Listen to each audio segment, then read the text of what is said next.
எங்க ஷோல நாங்க ஒரு ஷோ பண்ணப்போ இவர் வந்திருந்தார். இவர் வந்தாருன்னு தெரியல, இவங்க அம்மா வந்திருந்தாங்க. எனக்கு இவர ஞாபகம் இல்ல. இவங்க அம்மா வந்தாங்க. இவங்க அம்மாவோட கையை நான் தடவி பார்த்திருக்கேன்.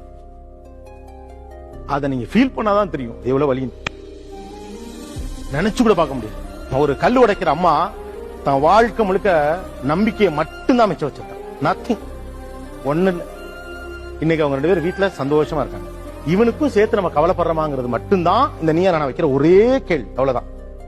அந்த காய்ச்சி போன கை இருக்குல்ல, அதுக்கு எதிராக இது நிக்குதா, நான் என்ன தப்பு பண்ணேன், எல்லாமே சரிதான். ஆனா அவங்களுக்கான நியாயத்துக்கும் போராட வேண்டிய பொறுப்பு உங்களுக்கு தான் இருக்கு. அதான் தமிழ்நாடு கொடுத்திருக்கு, இந்த சிஸ்டம் தான் கொடுத்திருக்கு. ஒரு பையனை நீங்க அதான் நான் சொன்ன இன்க்ளூசிவ் growth, படிச்சா நான் அவனை காப்பாத்தி விட்டுவேன்னு சொல்லுது, படிச்சா அவன் குடும்பம் நிக்குன்னு சொல்லுது.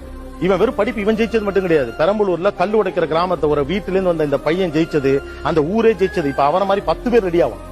அதுதானே மனிதாபிமானம். படிச்சு எனக்கு கிடைச்சிருக்குப்பா, இவனுக்கு கிடைக்கணும்லன்னு தோணாதானே படிப்பே. அதை எந்த சிலபஸ் கொடுத்தாலும் எனக்கு ஓகே. அது நீட்டு கொடுத்தாலும் ஓகே, ஸ்டேட் கொடுத்தாலும் ஓகே, சென்ட்ரல் கொடுத்தாலும் ஓகே, நீயா படிச்சாலும் ஓகே.